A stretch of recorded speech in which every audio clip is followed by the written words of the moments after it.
हा हा today's topic will cover metals and non-metals आणि सर्वात महत्त्वाचं म्हणजे तुम्ही पूर्वीच्या वर्गापासून शिकत आलेले आहे मेटल्स नॉन मेटल्स पण आपल्याला याचं काम आहे आणि आपल्या दृष्टीनं काम आहे मग त्या दृष्टीनं आपण यांचा परिचय असणं जरुरी आहे. पण सर्वात पहिले एलिमेंट्स म्हणजे काय तर जे सबस्टन्सेस निसर्गामध्ये मूलतः सापडतात त्यांना आपण एलिमेंट्स असं म्हणतो. There are 118 elements okay up to date की आतापर्यंतच्या याच्यानुसार अद्ययावत माहितीनुसार 118 एलिमेंट्स आहेत तर ते आपल्याला शिकायचे आहे.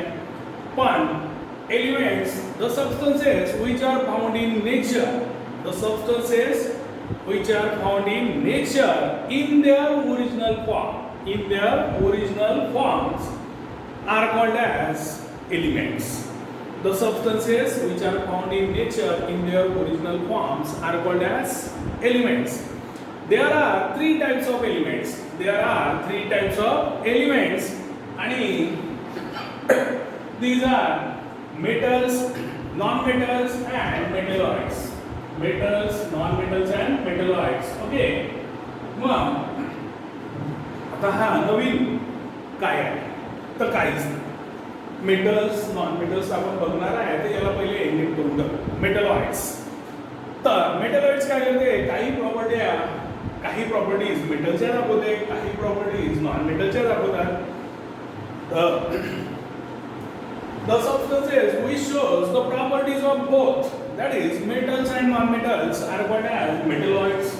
आणि मग हा फक्त लक्षात ठेवण्यासाठीचा म्हणता की बाहेर गेल्यावर काही मुलं दिसतात ओके त्यांच्या कानात मग घातलेलं असते केस लांब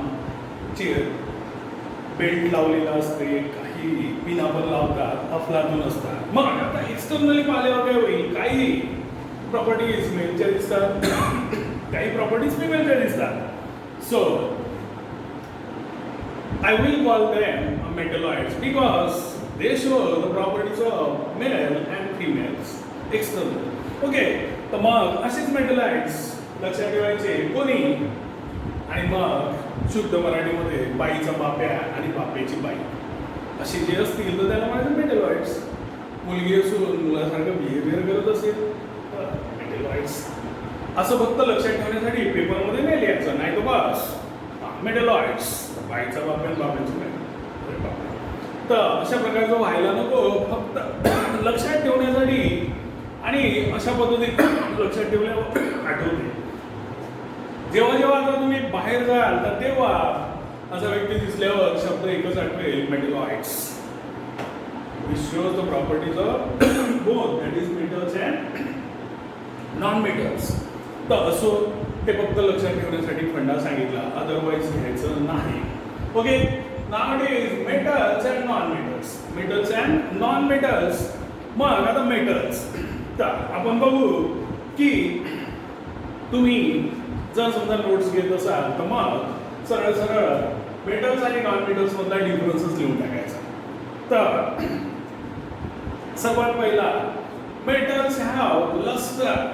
ओके सो लस्टर म्हणजे चकाकी इट इज LUSTRE लस्टर.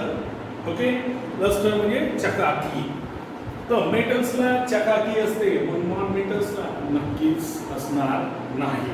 म्हणजे मग non metals do not have lustre. तिकडच्या याच्यामध्ये मेटल्समध्ये लक्षात ठेवलं आपण सर्वात पहिला पॉईंट काय metals have lustre. Okay lustre म्हणजे चकाकी.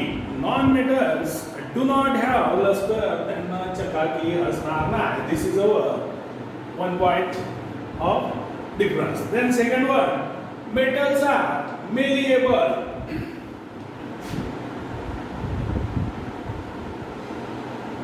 Okay, MALLEABLE malleable. Metals are malleable. आता malleable म्हणजे काय वर्धनीय की ज्यांना आपण ठोकून त्याच्यापासून पत्रा बनवू शकतो त्यांना थीम बनवू शकतो आणि त्यापासून पत्रा मिळू शकतो असे असतात मेटल्स. म्हणजे मेलिएबल म्हणजे काय तर they can B beaten into the thin sheets. त्यांना जर समजा आपण लोखंडी अवजारानं जर बीटन केलं तर they can be converted into the thin sheet, त्यापासून पातळ पत्रा मिळवता येईल. अशी जी प्रॉपर्टी असते सबस्टन्सची that is called as malleability, that is called as malleability. आणि such substances are called as malleable. आणि मग असे सबस्टन्स असतात त्यांना म्हणायचं मेलिएबल. ओके, तर मग मेटल्स हे मेलिएबल असतात म्हणजेच काय, त्यांच्यापासून पातळ पत्रा बनवता येते. ओके, तर मग तिकडे तर नक्कीच as non-metals are brittle, that is brittle, B-R-I-T-T-L-E. brittle म्हणजे ठिसूळ, brittle म्हणजे ठिसूळ. की मग यांना जर आपण लोखंडी अवजारांना किंवा कशाने ठोकायला गेलो, ठिसूळ असल्यामुळे काय होईल, they can be converted into the powder form, त्यापासून पावडर बनेल. ओके, म्हणजेच काय होईल, यापासून पत्रा बनवता येणार नाही. म्हणजेच non metals are not malleable, they are not malleable.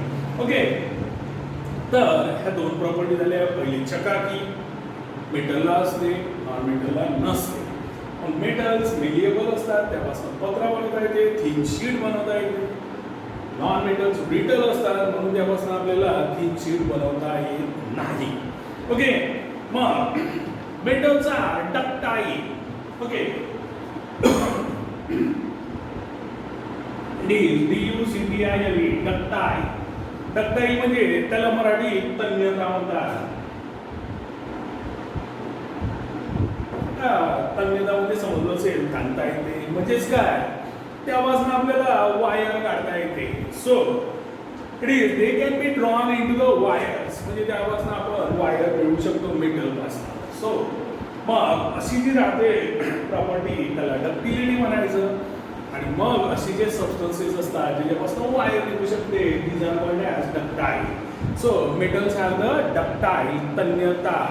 Okay, त्यांना म्हणजे आपण they can be drawn into the thin wire.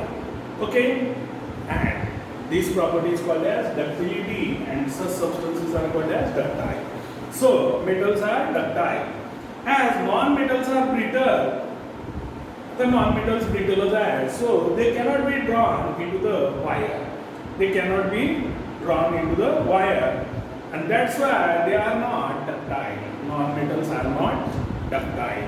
The reason that as they are the brittle, ठिसूळ आहे. ठिसूळ म्हणजे ज्याला थोडंसं जरी ठोकलं तर त्याचे तुकडे होतात. मग तुकडेच होते तर कसं काय वायर काढता येईल, बिलकुल काढता येणार नाही. Okay, this is the third one.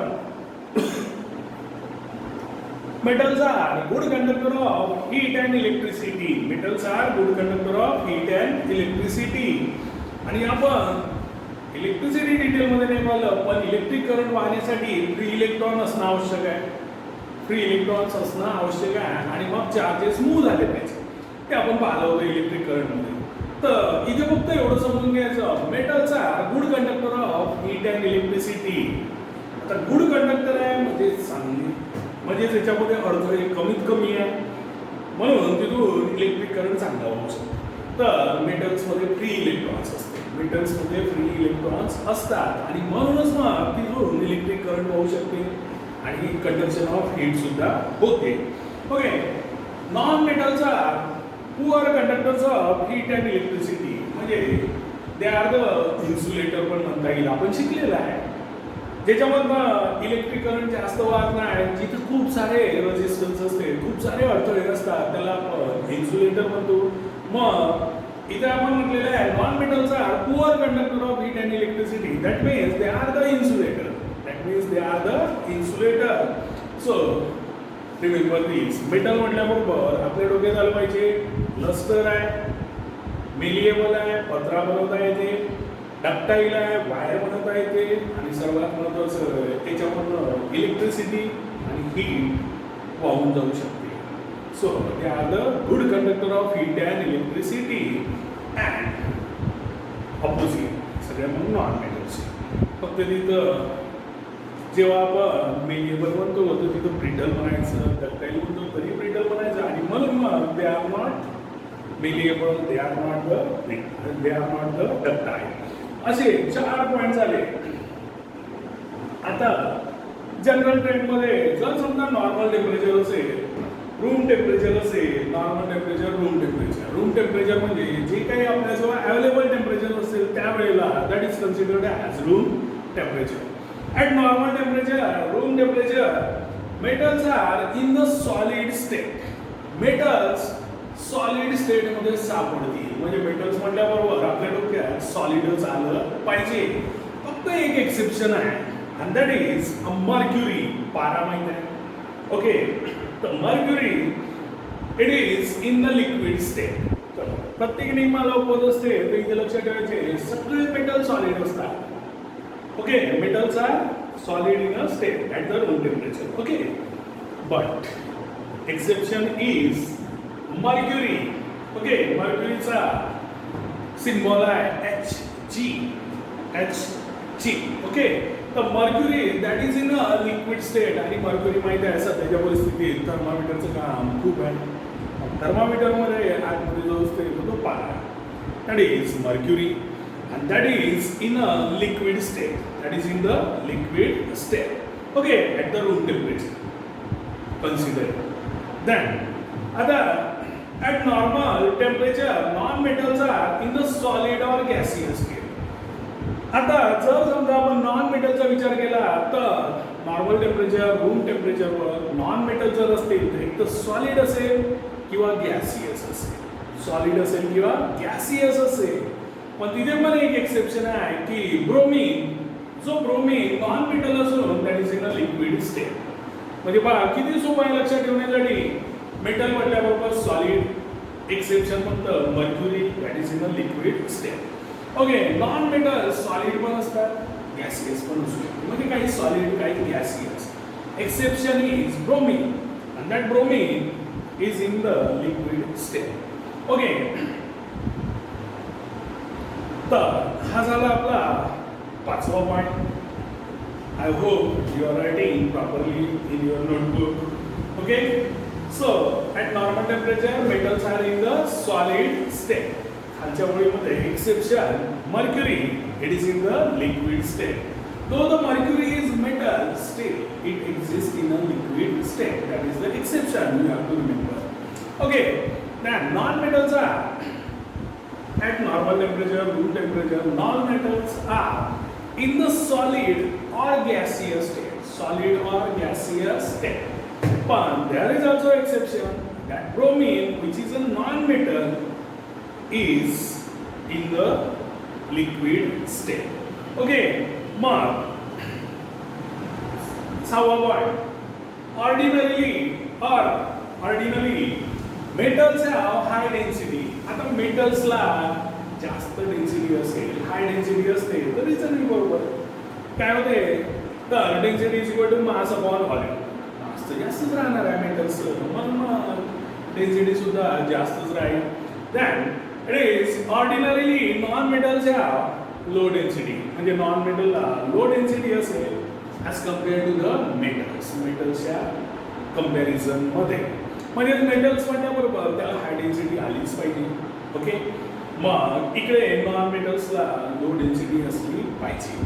Okay, आता 6 पॉईंट झाले लिहिण्याच्या सफिशियंट. पण आपल्यासाठी जे महत्त्वाचं पॉईंट्स आहे आता मेटलजवळ फ्री इलेक्ट्रॉन्स असते. ओके, तर फ्री इलेक्ट्रॉन्स मग काय करते आता जे काही निसर्गामध्ये जे काही कंपाऊंड बनत असतात त्यांचं एकच फंडा आहे. कोणता की शेवटची कक्षा आपली पूर्ण असते. शेवटची कक्षा आपली पूर्ण असते. मग ज्याच्याजवळ शेवटच्या कक्षेत समजा 1 2 3 इलेक्ट्रॉन्स आहे 4 पर्यंत तर तो काय करते जनरली दुसऱ्याला देऊन देते. 4 वाल्याचं काही सांगता येत नाही म्हणून मग 1 2 3 स्पेशली ज्याच्या शेवटच्या कक्षेत 1 2 और 3 इलेक्ट्रॉन्स असतात तो काय करते दुसऱ्यांना देते. आता दुसऱ्यांना दिल्यावर काय होईल हात शेअर बनेल म्हणजे त्याच्यावर पॉझिटिव्ह चार्ज आणि त्याची मान पण टाईट राहील ना. तर मान टाईट झाल्यावर पॉझिटिव्ह चार्ज का बरं पॉझिटिव्ह चार्ज झाला त्याने काय केलेला इलेक्ट्रॉन दुसऱ्याला दिलेला आहे. इलेक्ट्रॉन का बरं दिला तर याच्या शेवटच्या कक्षेमध्ये ऑक्टेट कंप्लीट नव्हती म्हणून यानं काय केलं की शेवटच्या कक्षेत जेवढे इलेक्ट्रॉन्स होते तेवढे समोरच्याला देऊन दिले. आता दिल्याबरोबर याच्याजवळ अगोदरची जी कक्षा असते ती पूर्ण भरलेली असते म्हणजे याची ऑक्टेट कंप्लीट होते. तर look at this sodium. Okay, it is a sodium and A, and its atomic number is 11.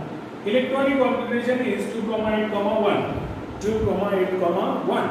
हे मग मी नंतर सांगतो की एलिमेंट पहिल्या कक्षेत दुसऱ्या कक्षेत फक्त इथं समजून घे.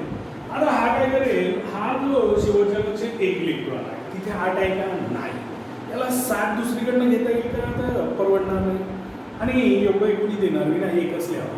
मग हा सोबत काम करते, हा आपला इलेक्ट्रॉन दुसऱ्याला देऊन देते. ओके, कोणाला ज्याला गरज आहे का, तर त्याला देऊन दिल्याबरोबर त्याचा जो काय शिल्लक आहे तर 2,8, कारण हा एक निघून गेला. ओके, 2,8 असेल. आता याची शेवटची कक्षा पूर्ण आहे, पण याच्यावर काय होते तर या एनेवर प्लस येते. हा एनेवरचा एक प्लस म्हणजे काय सांगते तर याने एक इलेक्ट्रॉन दिलेला आहे.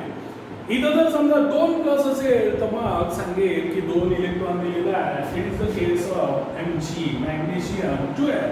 याचा atomic number 12 है, so electronic configuration is 2,8,2. So it will give away valence 2 electrons. Moreover, it will form Mg plus 2 किंवा मग याला आपण Mg plus 2 असं पण लिहिता येते. ओके, तर तो असे इलेक्ट्रॉन देईल.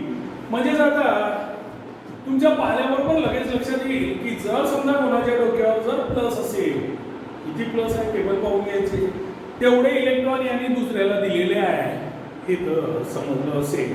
म्हणजे ज्याच्या डोक्यावर प्लस त्याने इलेक्ट्रॉन दुसऱ्याला दिलेला आहे. कोणते इलेक्ट्रॉन दिले, शेवटच्या कक्षेतले की जी त्याची ऑक्टेट कंप्लीट नव्हती ते 3 electrons, valence electrons. Okay, so it has given. मग याने प्लस फॉर्म केला. तर जेव्हा डोक्यावर प्लस असते त्याला म्हणायचं कॅटायन, त्याला काय म्हणायचं कॅटायन. ओके, आणि मग आता हा दिलेला इलेक्ट्रॉन दुसरा कोणीतरी घेते, तर हा क्लोरीन समजा 17. ओके, तर याचं इलेक्ट्रॉनिक कॉन्फिगरेशन आहे 2,8,7. 2,8,7. हा जो सोडियम मी एक इलेक्ट्रॉन दिला होता हा घेऊन घेते. ओके, याने घेतल्याबरोबर काय होते 2,8,8, कारण 7 होते, दुसरीकडचा सोडियमकडचा एकाला घेतला याने 2,8,8 झाला. ओके, आता हिच्या जो याची ऑक्टेट कंप्लीट झाली की नाही, इथे कंप्लीट नव्हती, इथे झाली. ओके, मग हा काय होईल, त्याच्या डोक्यावर मायनस येईल, कारण हा मायनस काय सांगते की दुसऱ्याचा एक इलेक्ट्रॉन घेतलेला आहे. -2 असेल तर तो सांगेल 2 इलेक्ट्रॉन घेतलेले आहे. ओके, म्हणजे मग याच्यावरून पुढचा point, metals have tendency to lose the electrons. Metals have tendency to lose the electrons. कारण त्याच्याजवळ 1, 2 किंवा 3 शेवटच्या कक्षेत. तर मग मेटलची टेंडन्सी नेहमी काय असते की आपल्या जवळचा इलेक्ट्रॉन लूज करणे, दुसऱ्याला देणे. Metals have tendency to lose the electrons to form the cation. To form the cation. आणि ज्याच्या डोक्यावर प्लस असेल त्याला कॅटायन म्हणायचं. Okay, ions, it is positive ion, that is called as cation. Negative ions is called as anion. Okay, it is called as anion. मग हा जो आहे याची टेंडन्सी काय असेल तर नेहमी इलेक्ट्रॉन लूज करायचे. So let the metals have tendency to lose the electrons. Metals have tendency to lose the electrons and to form the cation. And to form the cations. Okay, metals कडे नक्कीच. Non metals कडे कधी त्याची शेवटची कक्षा complete नसेल, पण 1, 2, 3, 1, 2 किंवा 3 त्याच्याजवळ कमी असेल तर तो काय करते, दुसऱ्याकडनं घेऊन घेते. आणि दुसऱ्याकडनं घेतल्याबरोबर त्याच्यावर निगेटिव्ह चार्ज येते. म्हणजेच नॉन मेटलची नेहमी टेंडन्सी असेल की to accept the electrons. Non metals कधी एकच काम करेल की दुसऱ्याकडनं घेणे. मेटल्स काय करेल, नेहमी देण्याचंच काम करेल. ओके, मग write down there. Non metals have tendency to gain the electrons. Non-metals have tendency to gain the electrons and to form the anion. Okay, non-metals have tendency to gain the electrons and to form the anion. आता जर समजा घरच्यासाठी की आपल्या वडिलांसोबतसाठी आणि वडील आणि समजा तुम्ही ओके वडिलांना आपण नेहमी पैसे घेतोच राहतो पैसे घेतोच राहतो तर मग आणि वडिलांची टेंडन्सी पण राहते की बिलकुल माझ्या मुलांना दिलंच पाहिजे वगैरे वगैरे सो मग वडील काय झाले कॅटायन कारण काय करते नेहमी lose the electrons here that is money okay and your tendency to gain the electrons तुमची टेंडन्सी काय आहे की बिलकुल पप्पाजवळून घेऊनच घ्यायचे पैसे that's why you are the NIR your father mother whatever these are the cations अशा प्रकारे लक्षात ठेवायचं कॅटायन्स ॲनायन्स आणि हे मेटल्स आणि नॉन मेटल्स तर माझ्या अकॉर्डिंगली मी प्रयत्न केला की मेटल्स आणि नॉन मेटल समजावून सांगण्याचा ओके तर हे सगळं बरोबर लक्षात ठेवा आणि तुम्ही याला जर चांगलं जर लक्षात ठेवलं तर मग जेव्हा मी म्हणेन की हा कॅटायन आहे हा ॲनायन लाईट लागला पाहिजे metals have tendency to lose the electrons non metals have the tendency to gain the electrons metals are good conductor of heat and electricity असं सगळे पॉईंट्स लक्षात राहिले पाहिजे so it is all over from the metals and non metals it is difference between them So I will stop here. So bye.